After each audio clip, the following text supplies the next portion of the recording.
Hello, friend. It's been over a year, but we've returned to the AFTERBUZZ TV Mr. Robot After Show Season 3, Episode 1. It's here, and it's next. You're tuning into the destination for TV superfan discussion, AFTERBUZZ TV. And now, let the buzz begin. Oh, yeah. That's nice. It's a little interesting to come into an intro. We are here to talk about Mr. Robot Season 3, Episode 1, Power Save Mode.h. What is .h? I googled it. We know what .h is. I'm your host, Steve Kaufmann. You can find me on Twitter at Steve Kaufmann. That is Kaufmann. But I'm not alone.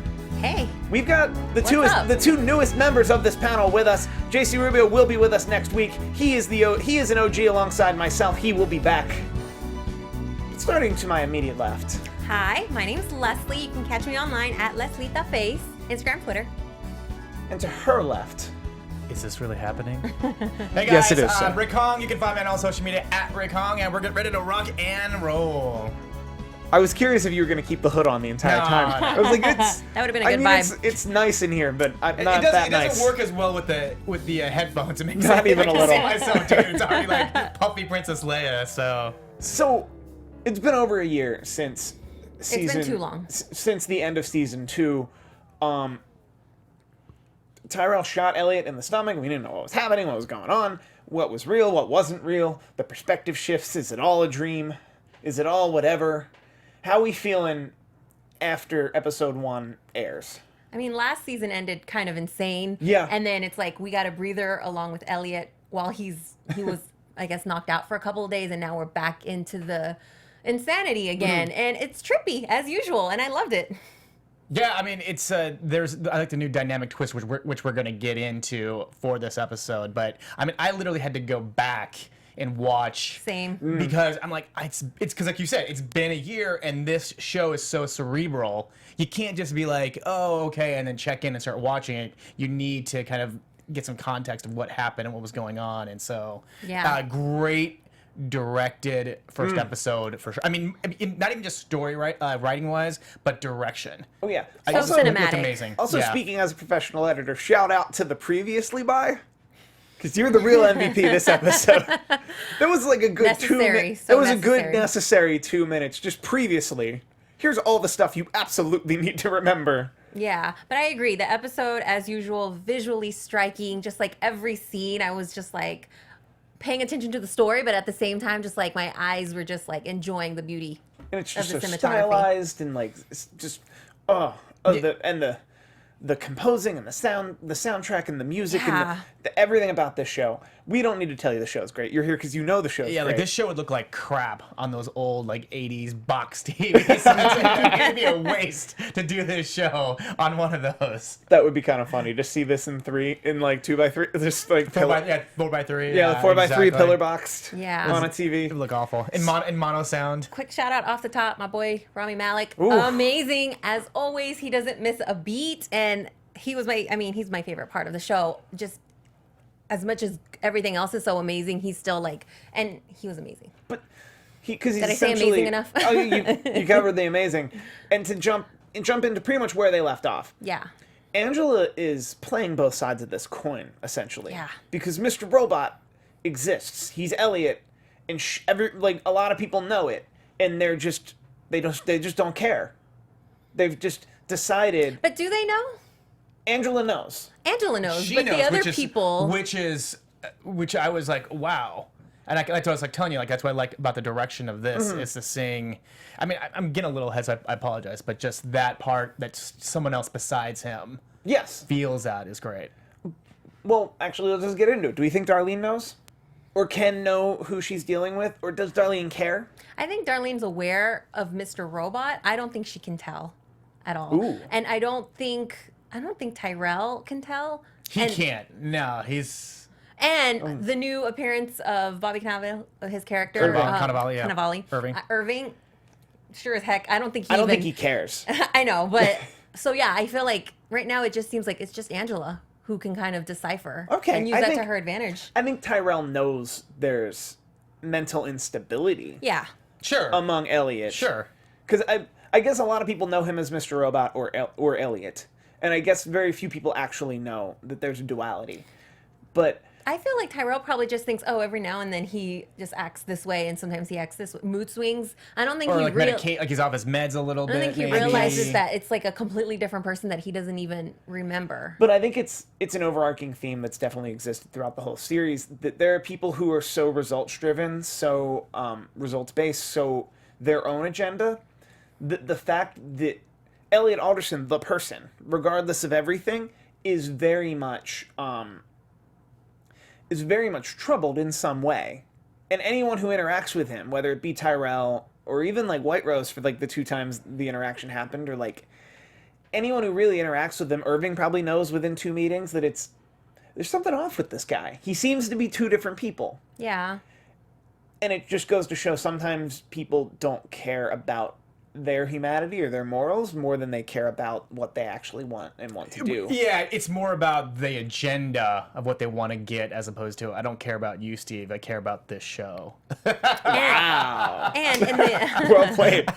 and the environment they're in with all the chaos and everything kind of just like going to hell. Maybe there's just too much going on for them to even, if they do realize, to care and to just like you're doing where the world's falling apart right now and they're just, I don't have time to think about the mental issues that this guy's going through. That's fair. I just need him to do what we got to do. So let's get into Irving. Really interesting character. Yeah. Really like him. We're led to believe he's a detective in the New York Police Department, or at least A mole? I think if we take everything at face value, he is a detective on the payroll of the New York Police Department, but also on the payroll of the Dark Army. Yeah.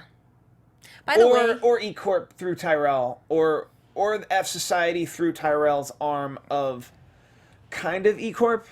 He's on the payroll of a nefarious but we're not group? sure. But right, it's not clear to us exactly. Wanted may a or may quick not be the Dark mention, Army. His first scene, very memorable. I Yes. feel like you immediately get a feel of his personality, his quirks, and like his logic. By the way, shout out to your shirt. That's cool. Oh, thank you. I'm like, what? Did Yeah, you have if you guys can't see it, he's wearing the red wheelbarrow barbecue. Irving's first scene was It at the exists, barbecue, yes. and I mean, I was with him. I was like, really? You guys aren't going to give him a free milkshake? And he's supposed to come back with the punch card, and then what if they're like, oh, you had one last time? I don't know. I understood his like just like calm frustration at the situation, and I was like, okay, this is someone I might be able to get behind. Well, it was more the particulars of it. It wasn't so Yeah. much, are you going to give it to me for me? It was more of like, okay, if we're going to define it, then if I walk out the door and I come back in, does what that... defines a visit? Yeah, that's what would have made it more... It wasn't the fact of like, was he going to get it or Yeah, not get exactly. it, but just more like, okay, let's define what Okay, visit is. so I thought is it that was- written on the card? Is that clear Yeah. at the point of sale? But I feel like what that is- whole thing is almost like a metaphor for like what's happening with all of the people in the country right now. Like they think that they're getting something, and the system is kind of screwing them over without like blatantly. They're kind of yeah. like weaseling their way out of saying, "Oh well, yeah, this is the rules." But like the consumer is getting screwed over. By the way, they said the milkshake was gonna be like $12, or I what? mean, They mentioned that. Have you had a milkshake at the Red Wheelbarrow? I was thinking that, man. worth it. $12.95. I was thinking real inflation. Expensive. By the a way- little expensive. It didn't bother him enough. I thought it was hilarious. He just went back. Like, Of course, he's a like- loyal customer still. I will say, because I am wearing the shirt, there was a Red Wheelbarrow Cafe at San Diego Comic-Con. There was also a pretty elaborate AR experience, I'll call it. A real, like a pretty much an IRL scavenger hunt, that if you ask someone at the Red Wheelbarrow Cafe for a job application, they give you the job application. The job application has is missing words. The words after a cipher bring you to a sign in the Red Wheelbarrow Cafe that has a bunch of pigs on it. The sign with a bunch of pigs on it also references the poem about a Red Wheelbarrow Cafe. I'm paraphrasing. From there, it points you to the... This sounds complicated. It's kind of complicated. Shout out to the people who I DM'd on Twitter to help me actually solve this in a timely manner. But it leads you to a bunch of posters that are on the wall outside a boarded up Mr. Robot shop on like a metal shutter. Those posters give you 3 digits of a phone number, and then I think it said follow the pigs, and there were a bunch of pigs just on the wall that you followed all the way across the street, which there was another sign that gave you wait. Physically across the street physically from where you were across the at. street where you find a sign. Okay, that's cool. You find a sign with a saying. The saying was changed every day, and then there were I think wow. three skeletons hanging, and each of them had a number on their hand. And then those were the number that was on their hand were the last 4 digits of the number. If you called that number, you were able to get through and actually speak to a person. They'd tell you, "Are you free for your interview to meet me at this time at this place?" And then To which I said yes. I got the shirt. Well, the shirt you could buy the shirt for eCoin just at a okay. just at a place in the gas lamp. I meet that person at that time, that place. He brings me down an eerie hallway next to the Red Wheelbarrow Cafe with, it's a man in black who brings me in, and then a separate woman in black who walks me down the hallway. They obviously take my phone. And then it's the Dark Army. So you This can't take a is picture. trippy. So It's you the can't take a Dark picture. Army Right. interrogation room from season 2. What? Complete with the dude with the giant mask. And just completely dark except And the old for computer, like, and the old computer. And the old computer with the Wow. and then Elaborate. and then the pretty much they ask you a bunch of creepy questions. They make you flip a switch. If you flip the switch, it changes the lighting that you see a bunch of stuff sprawled out along the wall. By the way, this is right next to the Red Wheelbarrow Cafe. It's all important because you're talking about the Red Wheelbarrow Cafe, Yeah. which they wouldn't have done this if the Red Wheelbarrow Cafe wasn't more important. It's probably a front. And if Urban, yeah, like it felt like a front, and they like wanted to tell me it was a front. Also, once you answer a bunch of weird questions that I'm told change like moment by moment by the dude and like literally like a giant head, they then the phone rings, and then you pick up the phone, and it's White Rose, and White Rose talks to you about. Did you feel like you were in Mr. Robot? It was incredible. That just sounds so surreal. White Rose talks to you, and essentially the gist of what White Rose said is that Mr. Robot and Elliot and everyone's just all a pawn in my big game, but you've proven yourself useful. I'll give you what you want. But you'll only get it for 30 seconds, and they give you a manila envelope with, I think, 7 or 8 stills in it, and all of those stills were stills from season 3. Oh, And you only get 30 cool. seconds to look at them. They already took your phone, so you just get to, like, browse over these 8x10s from season 3, and then you leave. Yeah, well, they basically take you back to the late 80s, 90s, where like, you couldn't. That's insane. I mean, not even like, I guess even in the millennium, like the phones really didn't have cameras. Oh yeah, so yeah, well, like, so It's but a like fan it was immersion. It was ridiculous. they took you back to the 20th century. Oh man. That was But no, interesting to yeah, hear. Wait, Wow. but no food? Well, no, the Red Wheelbarrow Cafe took. You were able to get 20 e-coins if you signed up at either the Bank of E right next to the Red Wheelbarrow Cafe, a separate place by the Hard Rock, or if you just went to e-coin.com, you could sign up, and it was all through a QR code. And then the Ghirardelli, like there were like 50 different stores in the gas lamp in San Diego that took 5 e-coin for a certain thing, and you got 20 e-coin, and then it didn't take e-coin, but you did have to wait in line and scan your QR code, and then you just get an extra perk where they gave you a pulled pork There sandwich. you go. That's what I've been waiting. That's Yeah, what I've been yeah. waiting. sorry. I was sorry. like, are we Dude. getting barbecue at any point? I mean, your story is awesome. Like, I know. In terms of not But even yes, like where I thought I was going. I'm but aware you the were telling me, majority of people waited in line for an eventually hour. I thought it was going to lead you to some food, and I was like, cool. No, I'm the from food- Texas. I was like, are you ever going to No, get no, the the food barbecue, was though? the food was something separate. You could get vanilla or chocolate milkshake, Cool. a pulled pork sandwich that was a little spicy, and potato chips and Gotcha. and water. They had water. They had water with the logo on it. So so it tasted like a $12.95 milkshake. It did taste. It was the serving size for a milkshake was really big, especially for a free milkshake. It was really ridiculous. Dude, now I got to go to In-N-Out and get me a milkshake. And what was funny is there was actually advertisements all over, but for eCoin, not for Mr. Robot. That's It hilarious. was Yeah. incredible. Like that's what I was saying before we Yeah. went on. There's so much cool stuff to do at Comic-Con in the gas lamp because without a badge. Because like, I'm sure if they blatantly put that up at Comic-Con, Yeah. they would have like an overflow. It eventually got insane. But the Okay. first 2 days, it was this well-kept secret. Great. It was this well-kept secret that you could just get a Ghirardelli sundae for 5 e-coins. Yeah. Wow. You mean Ghirardelli, right? However you pronounce it. G-H, yeah, Ghirardelli. However Okay. it's pronounced. All right, back to the anyway, show, back to the show. Back to Back to Irving, and he's my favorite character in 2 scenes. I'm all about this guy. I mean, Bobby Cannavale's pretty. Oh, man. I mean, He's he great. is a badass actor. I mean, he's from Boardwalk 11. He had a great Boardwalk role Empire, go in What's that? Boardwalk Empire, but go on. What did I just say? You said Boardwalk 11. I did too much karaoke. I can't let that stand. I did too much karaoke. Boardwalk Empire, excuse me. That is bad that I Jersey said that. Boys before that, that's where they found. What I think he is was cool Master is of this None. Yeah. character doesn't feel like anything else I've seen him play. It feels different. Like, Yeah. he feels quirky, which I thought was really interesting. So then he's the guy that Tyrell calls, right? Yes, he's the guy that Tyrell calls about the gunshot and to fix things. And initially, we're left to assume that he's a doctor of some type. Well, But until he actually shows up, and his bedside manner is the equivalent to, yeah, he's shot. well, if he's a detective, maybe he's just seen enough like injuries or I think where he's a he cleaner. kind of knows. I think he was a freelance cleaner in that moment. So like, Okay. how do Or, we make yeah, how do like- we make this person live? Everything fine, and then this entire site seems safe. Yeah, he's almost got like a Ray Donovan type. Okay. Not in the PR aspect of it, but But just like in let's just a contain, pure, yeah, let's like contain. we can contain this entire And situation. then Angela seems to know him, or at least she's familiar with him. Ooh. Because well, it probably alludes to the stuff that we don't know about what happened with Angela off screen. So right, which Well- there's a lot. so you pose a good question. So Elliot wakes up, with Angela, and at the end of last season, she was like, I need to be the first person he sees when he wakes up. And then, I mean, did you guys like right away? Like, I knew she was playing. Like, she was all concerned, and she was like, "Oh my gosh, I don't know what's happening." Am I the only one who was fooled here? Took her complete face value? I was like, she lying, and Ooh. because I mean, as soon as we heard her make that call last season, I was like, and so this whole episode, I didn't trust her, and then at the very end, See, I got more to chime in on Darlene when we get to her more than Mm-hmm. Angela per se. But I like your input I on. feel also like Elliot, maybe because he wants to be like almost ignorant to what's happening. He seemed like he bought everything really quickly.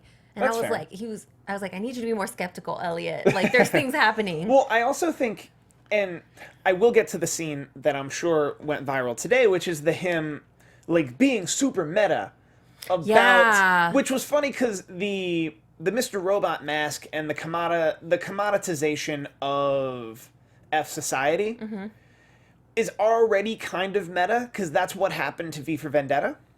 That rhymed. I didn't intend that. but it's already kind of meta because if you were to buy a V for Vendetta mask, which I have at home. you would be paying NBC Universal, which is owned by Comcast, Yeah. and you'd be paying a giant conglomerate, which is the exact opposite of what Anonymous So would much want. irony. By the way, the Goodwill, at least the Goodwill by my house, you can buy a Guy Fawkes mask for less than $5 because Guy Fawkes was a guy.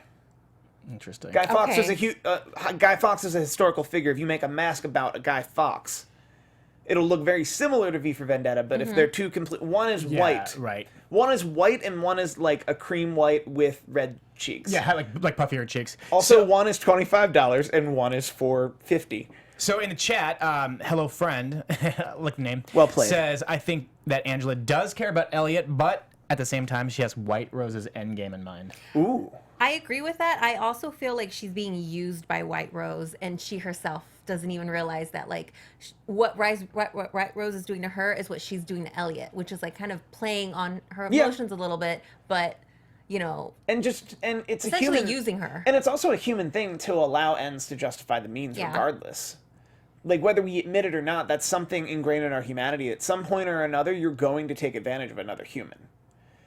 Hopefully it's never to the stakes of a television show, especially Oh, yeah, especially this one. this Yeah, television Something show. I really wanted to talk about, because I'm still like trying to process my head around it, was that big, huge, like, hallway scene, whatever, that we saw in the very beginning that White Rose is looking at. Kind of like, I don't know if it's like a big time machine or something. I actually do know that, but I'm saving it for the end because Okay, there's cool. because there's no way to Great. talk about it without jumping into Great. predictions. No, good. Okay, good. cool. We'll go into Oh, that yeah. because I was like, what is this that I'm seeing? Again, But hence beautiful it goes shot. into like the direction, like the directing Yeah. and just the Yes. production of the show and how it looks. Continues to elevate. Speaking and of it's like, cool scenes, that underground hacker club thing. There was a better name for it, but the underground hacker Yeah. club, where it's a smoky room that all Elliot wants to do is stop the back door. All Elliot wants to do is it's Elliot and Darlene, and all Elliot wants to do is stop the back door so he can like do good, which there's gonna be battle lines. yeah, Are you team Mr. Robot or team Elliot? that's really hard. Are you because I'm- essentially to be team Mr. Robot is to say I'm team F the system, and if some people die, to ultimately live, for the rest of us to live free, cool. Whereas Elliot is what I would hope the average viewer would be, which is like, yeah, but like life's not that bad currently. Well, like he's always trying to do the right thing, and from what I got from this episode was that now there's like different types of ramifications that he has to juggle with, and try to undo because he didn't either have the foresight to look far enough, or he didn't realize until it's like, wait, there was a whole other plan on top of And I think what. And so I think he's always just trying to somewhat do the right thing. And that's why I feel like I'm more team Elliot necessarily than Mr. Robot. I'm gonna cop out. I'm a little bit of both. I'm team Elliot through and through. Because I ultimately think Elliot's the human and Mr. Robot's the robot. But Mr. Robot is Elliot, though. But Mr. Robot is, to a certain extent, the negativity of Elliot. It's a lot of bad things about Elliot. A lot of the robotics, a terrible way to put it, but a lot of the worst impulses of Elliot are Mr. Robot. I to an extent, because I feel like Mr. Robot happened because of manifestations of all of Elliot's frustrations, fears, whatever. But I feel like he's still trying to get things done. Like in the first season, he's like, we want to wipe out all the debt. The intentions were still good. It wasn't just to create chaos. It was to try to give, the little man some kind of an advantage. Absolutely. And even in like the scene, in the premiere with the whole, like all of the Trump clips and him talking about like, we tried to do. Which was, well played. Like again, for me, that went with the directing. I thought that was awesome. And that there whole was thing, but like he's basically saying, I tried and I messed this up. So I don't feel like Mr. Robot was trying to like screw everyone over. I think the intentions were good, and I feel like now I'm almost still Mr. Robot team because they've messed things up so far that you might as well just go the whole way. Like no half measures, and things are already pretty messed up. Maybe if they keep going with the phase 2, I'm not 100% sure what it is, but maybe it might make things better than if they just leave them the way they are right now. I think at the core, and we will have to talk about the Trump stuff, is I think at the core of Mr. Robot's agenda and what is in phase 2 isn't altruist, isn't truly selfless, so much as it's some people are going to die. If you work in a building that has these records, we're going to blow up this building and some people are going to die. And and there's no guarantee that things will get better after I do that. Because as we have established, and they're making eCoin a really big point here, that I think that would only make everyone flock to eCoin. And eCoin has its own problems that we can get into in a second. I mean, it's like starting a war, a revolution. People are gonna die, but the hope is that it's gonna be better at the end than being stuck on whatever makes you want to start the revolution. I don't know. I'm a little bit of both because I think at the end of it they're both Elliot. So Leslie's okay with people. No, I'm just kidding. I'm kidding. I mean, in the fictional TV show. Because we do have to talk the Trump stuff, and I do want to pull it up exactly. Sam Asmail did tweet something about Trump this morning, specifically because I think there's been a certain level of backlash saying, I don't want politics in my TV. First off, if this show is your escapism, I don't know. Like, this show is pretty real. Yeah. I mean, they've been doing I don't know what your escapism... I don't know where you think you live that this is escapism. So I'm going to pull up the tweet, but I think it's worth mentioning. I like the idea that they made it very clear that everything that's wrong in the world we live in, is exactly what our society was fighting. And Donald Trump is one of those things that was wrong. Like, he was definitely one of those donors, one of the invisible, like, a part of the invisible hand. But he somehow convinced everyone that he was fighting the invisible hand. I mean, and it was cool that in previous seasons, he's using Obama. Yeah. And now Trump is our president. So it makes sense that he's doing that. I was almost expecting it because they did use Obama in the first 2 seasons. I was like, they're going to address this. Well, and I knew they were going to implement Trump somehow. And they also used it. They also used it in the this episode, which they would only do if it were gonna come back. I'm stalling a little so I can pull up the thing in time. No, but yeah, I felt like it really they found a way to fit it into the narrative really well, where it makes sense. It's part of like this chaotic world right now where things seem unreal, and maybe without trying to get too political, like some of the drive behind whatever Trump's ascension was some of that might have been some of the similar frustration, again, that people might have felt in the show as well. with F Society and trying to like the idea that, oh, let's throw in something different, something crazy might get better. It made it worse, but I should have screenshotted. Tweet, I can't find it. oh, We'll man. move on. Maybe someone deleted it. But it was something to the point Suspicious. But it was definitely to the point of Donald Trump is everything that's wrong, and I can't Yeah. not. Like, everything F Society would have stood for is the exact opposite of what Donald Trump would Yeah. mean. And it's worth noting that the president of the United States was Barack Obama in the canon of the show. So you have to address that. However you address that. Yeah. Like, how you address that is your choice, but you do have to address that. You can't ignore who the president is, because some people might get offended, and this is not the show that would possibly care Yeah, I about agree. the people who would feel that way. But just the big long rant, that scene itself was really good. And then, he does the voiceover, but then all of a sudden he's talking in the scene, like just that little transition of hearing the voiceover in his head to hearing him actually speak the words, that was cool. I don't know. I just really like the way that scene was executed. Do you know what I'm talking about? Oh, yeah. Also, Hello Friend in the chat does bring up a good point, that the show is still set in 2015.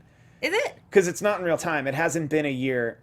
It hasn't been a year since Elliot got shot. Yeah. And wow, he survived. And season two Yeah. Season 2 did begin where season 1 ended. So we're in real time from the beginning of season 1. So that clip was literally just for us. I don't trust all of the stuff we see, though. We're talking about time. And especially with time on the show. And perspective and what I'm you're not going shown. to get caught up on and- what year it is exactly, because it's... And especially with Elliot's mind, exactly. I mean, let's be clear. It's the year 2015 to Elliot and a lot of the characters we're talking to. And I think that's about where it stops. Because the second Elliot starts talking to you and showing you clips of your president, oh, he's talking to me. That's the only way I can interpret that. Is like, oh, he's talking to me. He's trying to talk in my language. He's showing me images that make sense to me. And I think that's the extent of it. Do we have anything else to... He interacted with everything. We should talk about Darlene and the Oh, yeah, panic attacks. you had thoughts. And Darlene in general. So Darlene was an interesting one because as I was watching it with my girlfriend, she was like saying, she is definitely been bought, or she's got... Like, she kept saying, like, she's got a wire on her, or she's definitely gone the other side.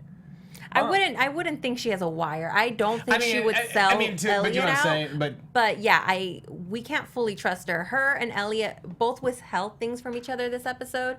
I mean, she straight up asked him, are you, is Mr. Robot still involved? Is all this stuff happening? He was just like, no. Mm-hmm. And then at the same time, she didn't tell him anything about the whole FBI Well, stuff no, at all. but that's what I'm saying though. Is like she kept asking him questions.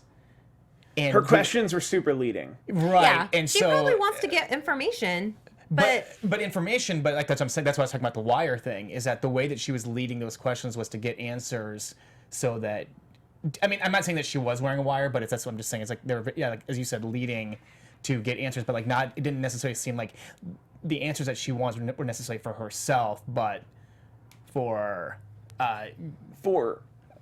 a possible recording or information that she could relay. I don't think she had a wire either. But yeah, I do yeah, think... that's what I'm saying. She didn't have a wire, but just Also, there was a lot that she was trying to get. Yeah, I and agree. It didn't necessarily seem like it was out of she wants just. to pull out information. Also, Right, let's out of be just plain clear. Let's be curiosity. clear. It's been days. She could have just as easily let the FBI into Elliot's house and let them straight up bug it. That she didn't have to wear a wire. Yeah. There has to be something up because she's out. Are they just going to release her just like that? I mean, I don't know. We'll have to find out. She felt very panicky and vulnerable this episode. Yeah, that's why. Because I think there's guilt the whole there. scene with with them in the hacker underground place, she goes to the bathroom, like she just feels like she's completely, got a target on her back from left and right, and I don't know. I don't think she's in control. I feel like right now, if she has a deal with the FBI or with whatever, I don't think she has a plan or an agenda. I think she's just literally trying to survive. I love the show's ability to have all your characters have all the power and have all the autonomy, but for us, the viewer, they still feel completely out of control. Like even Mr. Robot feels like he's in complete control, where we all know White Rose is. Yeah. Or Yeah. at least we've not met who's actually in control of White Rose. White Rose, the Dark Army, and correct me if I'm wrong, but that was a hydrogen collider. What is that? In short, it's a thing that they're experimenting to try to make black holes with. if you make this is why I saved this for the end. If you Gonna get heavy. So if you could use a hydrogen collider effectively, you could create a black hole, and that could allow you, if they exist, to enter separate dimensions or very Rick and Morty stuff. Yeah, very Rick and Morty stuff. Different dimensions. I am reading specifically that the creator of the show has told Entertainment Weekly today that there will be no time travel. Because there was a lot of talk on this panel about time travel. Specifically because it was a nuclear power plant that E-Corp was working on. There's been a lot of talk about Elliot's father and Angela's parents. And, like, there was a lot of talk specifically about, how do you say... There's a lot of talk about, oh, you could be back with them. Yeah. You could be with, like, it was merely a temporary... I would absolutely hate, if that's the way the story went, I would absolutely hate that because... If it was time travel? Yeah, no, time travel would be way too simple for this show. No, I'm saying I would hate that because this show is so much more complex. So, like, yeah, that's... also, if you're saying, if you would tell me, like, there's some sort of time machine... There's, like, an alternate dimension or reality or timeline. Not necessarily time travel, but another... Travel through space and time. Like, travel through a multiverse. Or... well, before I get there, we should talk about the lines White Rose did physically say, which were... Elliot, just like his father... Yeah. We'll use him until he has no use for us. Yeah. Time brought him to us was a very poignant line he made. That time brought this man to us. And we're left to assume that he did work for the Dark Army / E-Corp / what have you. And that the work was substantial. And that now Elliot is being tapped to continue that work. This is where it gets confusing, because Mr. Robot is the alter ego of Elliot, not to be confused with Elliot's dad, who is also Christian Slater in that jacket. Yep, I know. That's what I'm saying. The complexity of it's like the story. You have to make it very clear. One of them, as far as we can tell, is dead. Dead as we can understand dead. Yeah. However, they're leaving enough breadcrumbs that we have to explore the possibility that with a hydrogen collider and black holes and alternate realities and nuclear fission and technologies that all lead us to, and there's a bunch of stuff on the internet that will lead us to the idea that there are multiple timelines. There are a couple references last season that I've brought up multiple times. One of which is that they called it the Bernstein. They called it the Bernstein Project or Project Bernstein, and then in a following episode it was called Bernstein. Which was so they changed the inflection of the... Well, no. They spelled it differently. Directly referencing the Mandela effect. The Mandela effect is this weird phenomenon that a lot of people experience, which if you were to ask the average person, where did Nelson Mandela die? First off, a third of them would think it's Morgan Freeman. But once you disregard those people, an alarming percent of them will think, well, Nelson Mandela died in jail because he went to jail for protesting the apartheid. Whereas Nelson Mandela got out of jail, lived kind of a life, and then died. Barely recently died, not that long ago. Wasn't that Idris Elba? Wow. Oh, wow. Well, okay, so the first kidding. season, the big reveal, Elliot's dad was Mr. Robot, right? The second season, big reveal was that, okay, he's been in jail this whole time. He said he wasn't going to lie to us, the audience, anymore. Mm-hmm. But I still feel like not everything is what it seems, and it's unbeknownst. Never is. That's what makes us like us tune in. Specifically, it's unbeknownst to Elliot. So, like, for example, this episode, they kept showing, like, the lights going on and off. And at the end, the lights go back on. that means something. I don't know what it means. I almost feel like it's Elliot, like, in a room and, like, they're turning the lights off and all of this is in his head. Maybe not that simple, but it's that specifically is something. And I just want to... What, you think it's like a kind of a Neo effect? Like Matrix Neo effect? Maybe, this is all predictions and Plato's Cave. I know, right? And Spin Off the Planet, which I would gladly do after I talk to you about Valor on the CW. Mondays, the Charlie Wisco Television Network, the CW, brings you to the front line of drama with the new military series, Valor. 2 Special Ops Army helicopters, pilots, breaking boundaries and defying all expectations. Their bravery in the face of impossible odds earned them the Distinguished Flying Cross for Valor. But together they are finding that truth is the first casualty of war. During their last mission, something went wrong, something no one is talking about, And when they went into the combat zone, not everyone came home. So now they have secrets. But they're also patriots and refuse to leave any man behind. What would you do if you had to break the rules or do what's... What would you do if you had to break the rules to do what's right? Would you stay grounded and step in line, or go to any lengths to learn the truth? They share secrets, go on clandestine missions, risk life and limb with only each other to depend on. How close would you get to the only person who really knows you?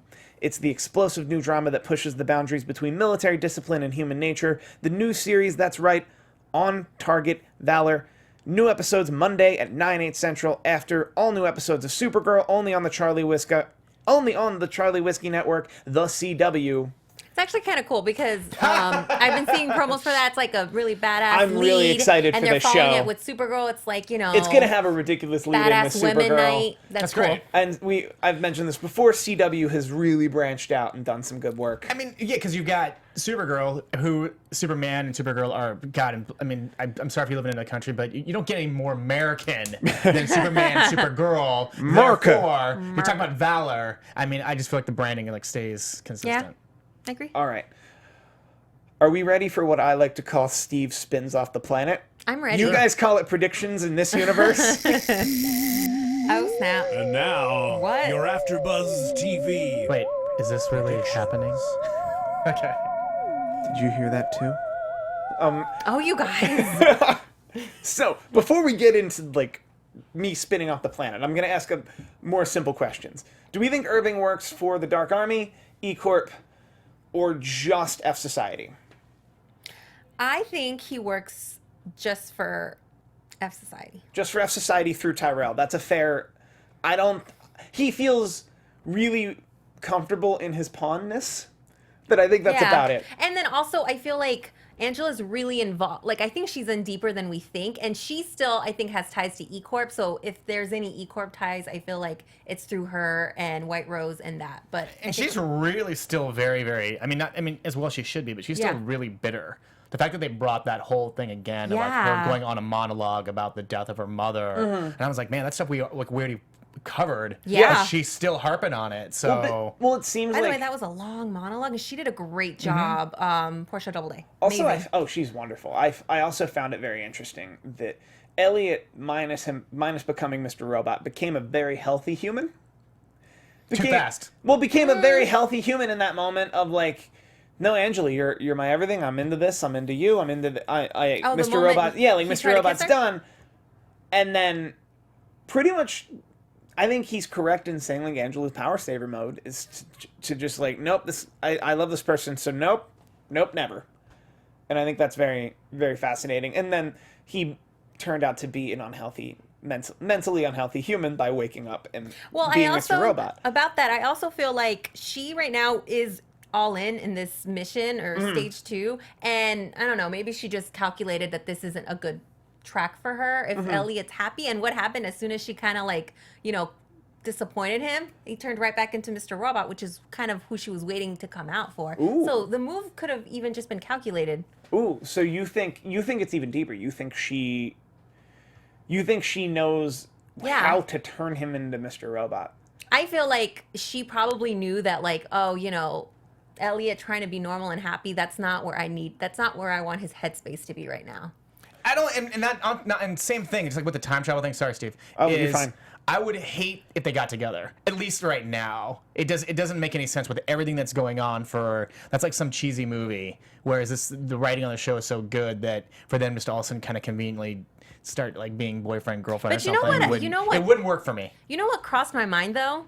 I could see like a little thing with Angela and Mr. Robot. I don't know why. Just like when she was sitting in the scene with him in the subway and she was like, I don't like you. I don't know. I'm not saying like they would, but I don't know. I feel like something weird might happen there. So, does anyone have still predictions? Elliot, but Does it's anyone Mr. have Robot. predictions at large before I spin off the planet? I mean, this isn't a big prediction, but I think we're gonna get more to the point of what is going on with Darlene, like her Oh God, yes. her spaz, and I really want to say like those like leading questions had a specific reason more than curiosity and just wanting to know for herself. So that's my prediction.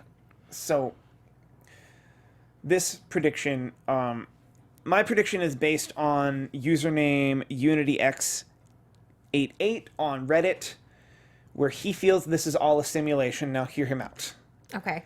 The only thing a TV show about hacking needs is a large hadron collider, the nuclear energies for creating a quantum computer. I believe White Rose has at some point discovered we are living in a simulation, look into real-life physicist James Gates' work, and figured out if she could get a powerful enough computer together with the world's greatest hacker, she could god mod their simulation and correct the wrongs of the world. That's why she doesn't believe in things like coincidence. There can't be a coincidence when the world is literally a program. You can, however, reprogram, hence Elliot. That explains Angela's 180. Angela, that's not the real world. White Rose, it depends on what your definition of real is. Also, no time travel needed. I'm interested in this theory.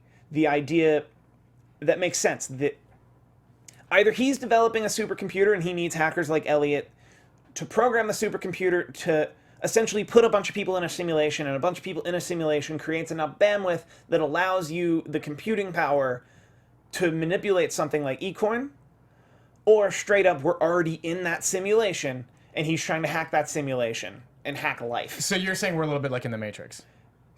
That's why I held you off there for the big reveal, that we're literally this theory, to take it, we are in a corporate matrix. We're all already in the matrix. We're already in a simulation. White Rose is one of the few people who actually knows it and is trying to figure out a way to hack it, so that he can right the wrongs and help. Do you know what I say to that? Whoa. Oh my gosh. I short, actually really like that. I think that would be the equivalent. It would be cool. I think that would, but As long as we don't have the spider ships. well, of course. I also think it would be, if that reveal were like this season, that would be the equivalent to like, and they were dreaming the whole time. Like, it can get really into trope territory, like bad TV trope territory, really, really fast. Like a sideways world. Kind of, yeah, like very much it's in the sideways world. And like another think it'd be TV show really I covered bad. here on AfterBuzz TV, The Leftovers, did a brilliant job. Don't give me any spoilers though. Never mind that. Well, no, it was made very clear in season 1 that he was not going to tell you what happened. The show was not about what happened. It was about the people that were left over. It's in the title. This show is doing something very similar. That the hook is like the intrigue and the mystery, but the reality is these actual people. Like, I'm more interested in why Darlene's having panic attacks and like what she knows. I see. More than why the story, Angela, but the like, people. like what happened with Okay. Angela's 180? Does she actually believe that White Rose can bring people back from the dead? If so, how? Or go back in time. Or go back in time? Which, God, please don't do that. No. That That's would what I be. feel like. I would That's say what she Sam believes. Ismail's like too. He's No, too but that's smart what to she do that. believes. Like her conversation with Elliot. She was believes like, what that if we can go back and change that? Like, that's what she Well, she also thinks. believes it is some type of mysticism, which like science to a primitive human is just mysticism, is Yeah. magic. So it's not impossible to understand that, like, there's also, I'll develop a theory by next week, but there's also a lot of clues already being dropped about the Mandela effect, that we the viewer are already seeing two different timelines at the same time. So we're either seeing Morgan Freeman or we're seeing Idris Elba. Pretty much, Or he's escaped, or he's been freed. or Bernstein or Bernstein. There's the Mandela. Google the Mandela effect. It's a big. Or Mandela effect. How about that? Okay. So I can't make any predictions because I'm not smart enough to figure out the show. But I do want to say what I'm looking forward to is seeing, like, because I read that we're gonna in a couple of episodes see what's gonna happen as far as like with Tyrell, that whole space that he was gone, because I'm really interested in like what he was doing the whole time. And by the way, I feel like his demeanor has changed since we saw him in season 1, where he was really like, it was almost like a controlled rage, where now I feel like he's frantic all the time, and like I don't know, I want to know what happened to him. I saw his wife in the preview and I'm excited because I feel like she's just like an ice cold character that I love. I think she kept him level. Right? I can't wait to see her come back. Yeah, I'm excited to see her. Darlene, I don't know, I feel like not exactly a prediction. I feel like her days are numbered. Like, I don't know. I feel like she's at risk, and I've also had You're a putting her on thought. Death Watch. Got it. What if she's not even alive anymore and Mr. Elliot seeing her? Not Mr. Elliot, Elliot is seeing her. seeing I her. don't know. He's done that before with his No, dad. that'd but be too much. it That'd was be a too thought. much. the Not guards a saw prediction, her- just a thought. The guards saw her. Actually, I don't know, but I you're feel right. like I don't know. I Death just Watch don't would know. be No, okay. no, the doorman at the club opened the door for her very specifically. The show is very methodical that they would have the doorman Yeah. look at Elliot if that were not the case. But I don't know. I feel like she's gonna be the next F Society member that maybe. that seems fair, and I think she's also like the original, like most of the original F Society members Yeah, are they're- kind of getting off. That's a decent Death Watch. I'd put Darlene on Death Watch Yeah. after really thinking about it. In another timeline, we probably get to keep going, but in this timeline, There's just too we much. got to wrap it up. We got Let's do to it. Let's we got to do it. keep moving All right. on. So, Rick, where can the people find you on You the guys can find me Twitter? on all social media at Rick Hong, RickHong, and you can find Steve and I on Sunday nights, 7 p.m. Yeah, you can. Pacific Standard Time for Netflix news. Yeah, and I am Lesley. You can catch me online at Lesley the Face, just how it sounds. And you guys can find me on Twitter almost exclusively. That's at Steve Kaufmann, Kaufmann. You can also go to thesoberyear.com where it's a vlog about me being sober. I just completed week 17, which is exciting, I guess. I don't know. I'll talk about it there. That's great.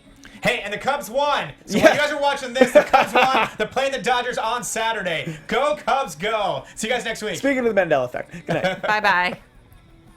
From executive producers Maria Menounos, Kevin Undergaro, Phil Svitek, and the entire AfterBuzz TV staff, we would like to thank you for listening to the AfterBuzz TV network. To watch or listen to other after shows and post comments or questions, be sure to visit AfterBuzzTV.com. I'm Sir Richard Wentworth, and this has been a presentation of AfterBuzz TV. F Society. The views expressed herein are those of the hosts only and do not necessarily reflect the views of AfterBuzz TV or its owners or principals.